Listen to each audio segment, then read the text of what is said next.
If you like this story, please hit the subscribe button so you don't miss the next exciting stories. And now let's enjoy the story. Mark hadn't always been this way.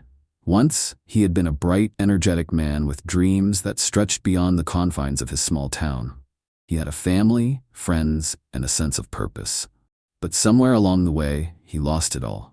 His marriage, his career, and his dignity. The pain of his failures led him down a dark path of addiction. Alcohol became his only solace, his constant companion through the lonely, agonizing nights. In the dimly lit corner of his small, run-down house, Mark sat hunched over a glass of whiskey, his bloodshot eyes staring into nothingness. His thick, rough hands trembled slightly as he lifted the glass to his lips. The liquor burned as it slid down his throat, but it was a familiar pain, one he welcomed to drown out the others. By his side, Max, his loyal golden retriever, lay on the cold, dirty floor. Max had been with Mark for nearly 5 years, ever since he was just a small, playful puppy. Mark had found him at a local shelter, and despite his troubles, he had loved the dog at first. The bond between them had been strong. Max had been there for Mark through the good and bad times, sitting quietly by his side when no one else would. But over time, Mark's addiction took a toll not just on his life, but on Max's as well. The once gentle, patient dog now found himself subjected to Mark's anger and frustration. On more than one occasion, Max had been the target of Mark's drunken rages, receiving harsh slaps or kicks whenever the man's temper flared. But despite it all, Max never left. His loyalty never wavered. The dog's love was unconditional, as if he could sense the hurt and emptiness in Mark's soul, and in his own way, tried to fill it. Mark's house was a mess, a reflection of his inner turmoil. Empty bottles of alcohol were scattered across the floor, along with clothes, papers, and discarded food containers. There was no sign of care here, no evidence of a life worth living. Yet, in the middle of it all, Max remained. The dog would watch Mark in silence, waiting for the rare moments when he wasn't drunk, when he wasn't angry. Those were the moments Max cherished, the few fleeting hours when his owner was kind, even loving. But those moments were few and far between. As the years dragged on, Mark's addiction deepened, and the dog's suffering intensified. Max's once glossy coat had lost its shine, his ribs visible beneath his fur as he had been neglected, underfed, and often left outside in the bitter cold. One night, after yet another angry outburst over a petty argument in his mind, Mark found himself standing in the kitchen, drunk and furious. His mind clouded with rage, he couldn't see past the alcohol-induced haze. Max, who had been quietly sitting by the door, whined softly, perhaps sensing the change in the atmosphere, but Mark was beyond reasoning. "Shut up, Max," Mark yelled as he staggered toward the dog. He raised his hand without thinking and slapped Max across the face, his rough palm making contact with the dog's sensitive skin. Max recoiled, but didn't move. He lowered his head in submission, his tail tucked tightly between his legs. The dog's eyes, once filled with affection, now reflected only confusion and hurt. But even in that moment of torment, Max still stayed by his side. He didn't run, he didn't bark in protest, he simply accepted it. With a grunt, Mark turned away from the dog and stumbled to the door. "You're worthless," he muttered, a cruel smirk spreading across his face. "You're just like everything else in my life, broken and useless." Without another thought, Mark opened the door, pushing Max out into the cold night. The dog hesitated for a moment, his eyes locking with Mark's, silently begging for some shred of mercy. But Mark had no compassion left. "Get out!" he shouted, slamming the door behind him. Max stood motionless for a moment, his body trembling from both the cold and the weight of the words. His breath came in visible puffs as he stood outside, his paws sinking into the icy ground. He had been left here before, on the porch, in the yard, but tonight it was different. There was no warmth inside, no shelter, no kindness to look forward to. He limped down the cracked path leading away from the house, his legs heavy with exhaustion. His body had been bruised from the blows earlier, but his heart hurt more than any physical wound. All Max wanted was the love and care of the one person he had ever known, and once again, that person had turned his back on him. As the night grew colder, Max wandered farther, the darkness swallowing him whole. The streets were empty, the sound of his paws barely audible over the howling wind. He had no idea where he was going, but one thing was certain. He couldn't go back. Not after this. And so Max walked into the night, determined to survive, hoping that maybe, just maybe, there was someone out there who would see him for who he truly was. Not a tool to be abused, not an object to be discarded, but a loyal companion who had given everything for the one person who had never truly loved him back. It was at that moment, in the dead of night, that fate would intervene. A woman's voice would break the silence, a voice that would bring hope where there was none. But for now, Max's journey was just beginning. The night was cruel and unyielding. The air stung Max's raw skin, each step a painful reminder of the abuse he'd endured and the isolation he'd come to know all too well. His body was aching, his mind numb, but still he moved forward. The streets of the small town were eerily quiet, the few streetlights flickering weakly as if they too were struggling to hold on against the freezing cold. Max's legs were giving out, his paws bloody and bruised from the sharp stones beneath them. His breathing became heavier, more labored with each passing minute, but he pushed on, driven by an instinct he couldn't ignore: survival. But what was the point of surviving if there was no love, no warmth, no hope waiting at the end of the road? It felt like an eternity before he finally collapsed on a patch of snow by the side of a small, barely lit road. His once shiny fur was matted and dirty, his eyes sunken and weary. The pain in his body was unbearable, and yet there was no escape from it.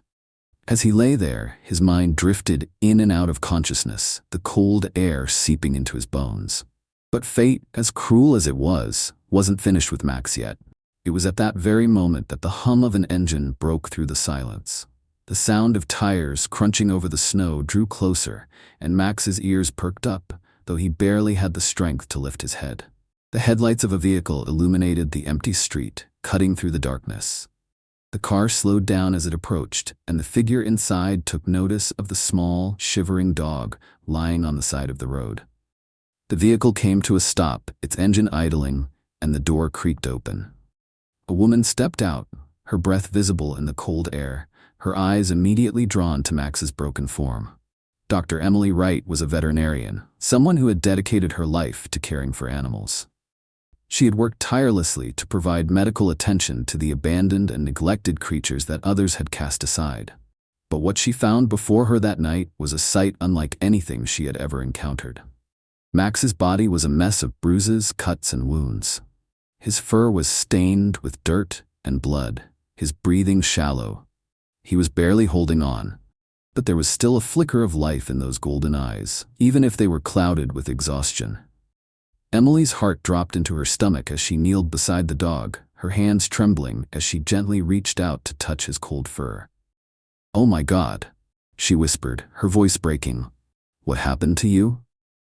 Max didn't have the strength to respond, but in that moment, something inside him recognized the kindness in her touch. She wasn't like the man who had beaten him, discarded him like trash. She was different.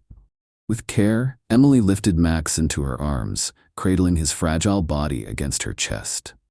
"You're going to be okay," she whispered softly, though she wasn't sure if she believed it herself. She rushed back to her car and laid him across the passenger seat, starting the engine again and speeding toward the nearest animal hospital. At the clinic, Emily didn't waste a second. She immediately called for assistance, her voice urgent as she relayed the severity of Max's condition.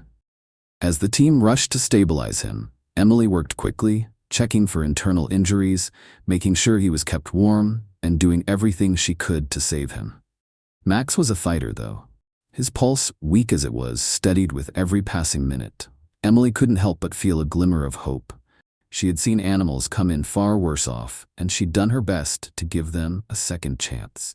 But there was something about Max, a quiet resilience in his eyes, that told her he wasn't ready to give up just yet. It was hours before Max's breathing became steady again. His body, still frail and fragile, seemed to cling to life with every ounce of strength he had left. Emily stayed by his side the entire night, monitoring his progress, giving him fluids and nutrients, trying to rebuild him from the inside out. By morning, Max had shown remarkable improvement. Though he was still weak, he was alive. Emily sat down beside his cage, gently scratching behind his ears as she spoke softly to him. "You're gonna make it, Max. You're a survivor." Max's tail twitched weakly at the sound of his name. Emily smiled softly, her heart swelling with pride for this brave dog who had endured so much, and yet, despite it all, still had the will to live. But little did she know, the real test was yet to come. Days later, Max was cleared for release. His body had healed from the worst of his wounds, but the psychological damage would take much longer to repair.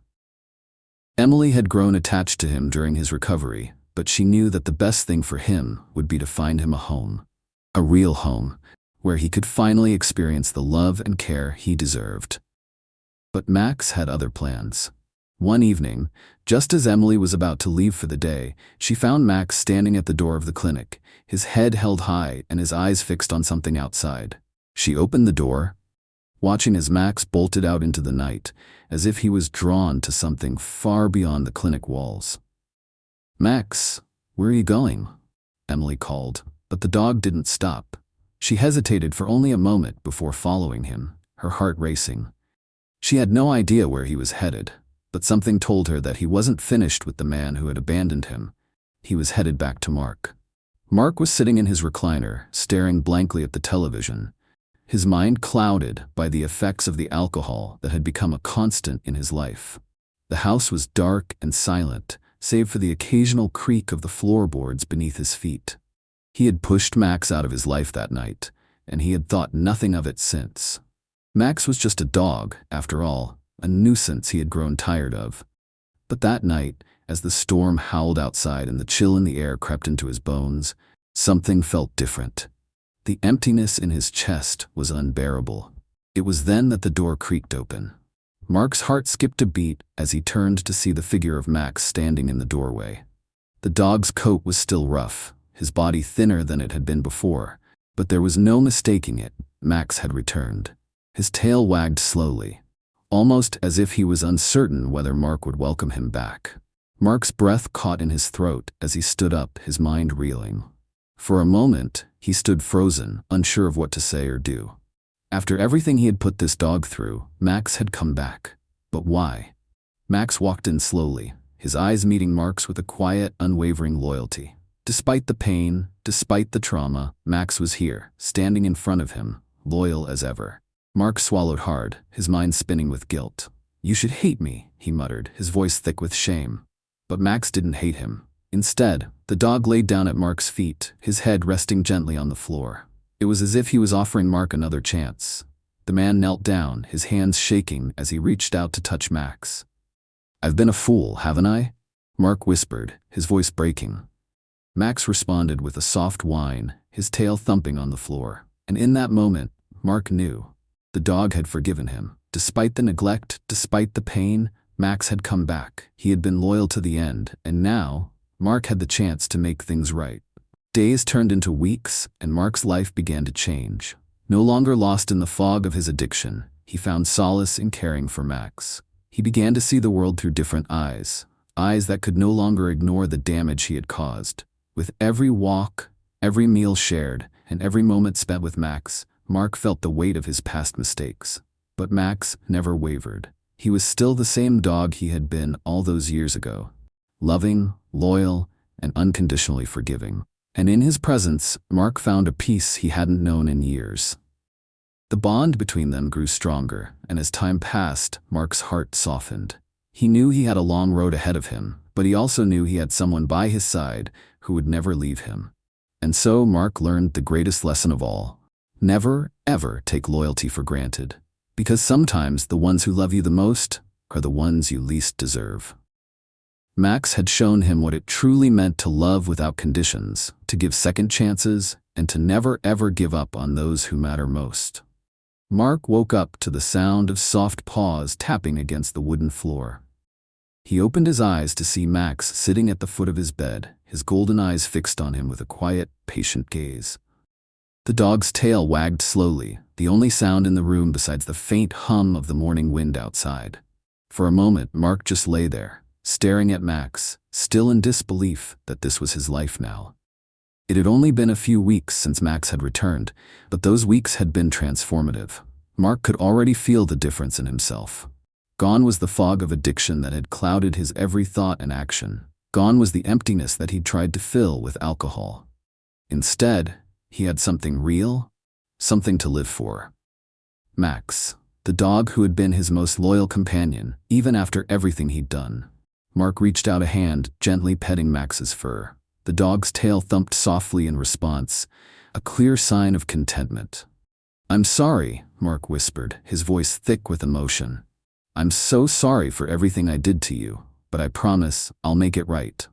Max leaned in, pressing his head into Mark's hand. It was as though the dog understood the depth of Mark's remorse, offering him silent forgiveness. Mark's chest tightened as he realized just how much he had taken this loyal creature for granted. Max had always been there for him, even when he hadn't deserved it. He stood up slowly, stretching his stiff muscles, and glanced at the clock. It was early, but it didn't matter. The day would be a fresh start, a chance to continue what he had begun, to make things right, not just for Max, but for himself as well. The mornings had become routine, but there was something comforting about it. Mark would wake up, walk Max through the quiet streets of their small town, and then head to the local park. Max loved the park. He had always loved it, even in the worst of times. He'd run and play, chasing after sticks and sniffing every corner, as if the world was a new adventure waiting to be discovered. Mark couldn't help but smile as he watched Max chase after a squirrel, his tail wagging with excitement. It wasn't just the dog who had changed.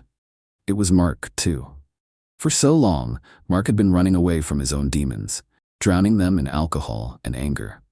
But now, thanks to Max, he was learning to face them. He had started attending therapy, dealing with the issues that had plagued him for years, and every step of the way, Max was by his side.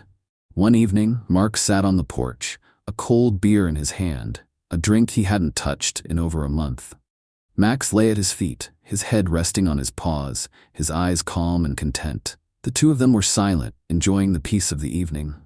But there was a tension in the air, something Mark couldn't shake. He had been hearing things about his past lately, whispers from people who knew him, people who hadn't seen him since the day he had abandoned Max. It wasn't just the gossip, though. It was something more. Mark could feel the eyes of the town on him, judging him for what he had done. And part of him knew that they were right to judge. He had been a terrible person, neglecting Max and treating him like an object to be discarded when he became inconvenient. But now, things were different. Mark wasn't the same man he had been. He had changed, and he was determined to prove it.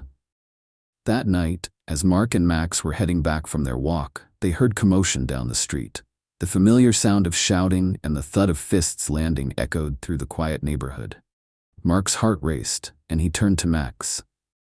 "Stay here, buddy," he said, but Max's ears perked up, and before Mark could react, the dog was already darting toward the noise. "Max, no," Mark yelled, but the dog was already gone, his paws hitting the pavement with urgency. Mark cursed under his breath, but he ran after him, fear gnawing at his insides. The shouting grew louder as Mark reached the scene. It was an alleyway, dimly lit by a single streetlight. Mark could see a man struggling on the ground, his clothes torn and his face bloodied. A group of men was surrounding him, taunting him, pushing him down with each punch. "Stop!" Mark shouted, stepping forward, but the group didn't hear him. They were too focused on their victim, too drunk to care about anything else. That was when Max lunged forward. Without hesitation, the dog charged at the men, barking loudly and fiercely. His teeth were bared, and his body was taut with anger as he leapt at the nearest man, knocking him off balance. The men staggered back in shock, unsure of what to do. But Max wasn't finished. He circled the group, keeping them at bay with his growls and snarls. Mark rushed to the man on the ground, pulling him to safety, but his attention was drawn back to Max. The dog was relentless, protecting his owner without hesitation, even though he had once been the one who had been hurt by Mark. "Get off him!" Mark yelled at the men, his fists clenched in anger. Max kept his position, blocking any attempts to get closer, his eyes burning with an intensity that Mark had never seen before. Finally, after what felt like an eternity, the men retreated. One by one, they backed away, muttering curses under their breath.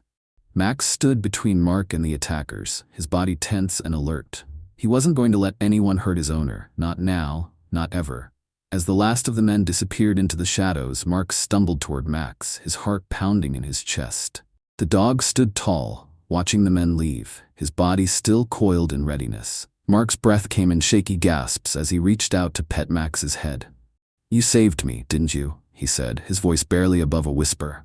Max's tail wagged softly, and Mark felt a wave of emotion wash over him. The dog had always been there, always had his back, even when Mark didn't deserve it. Max had saved him, not just from the danger of that moment, but from the darkness within himself.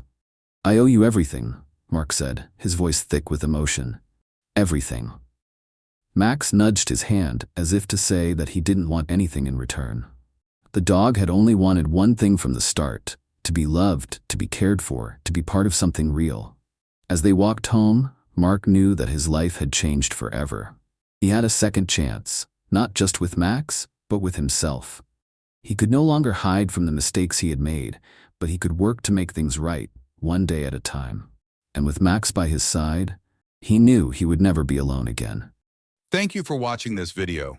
If you enjoyed it, please support me by clicking the logo in the bottom right corner to subscribe to my channel. This way you won't miss any of the exciting stories coming up. Thank you so much.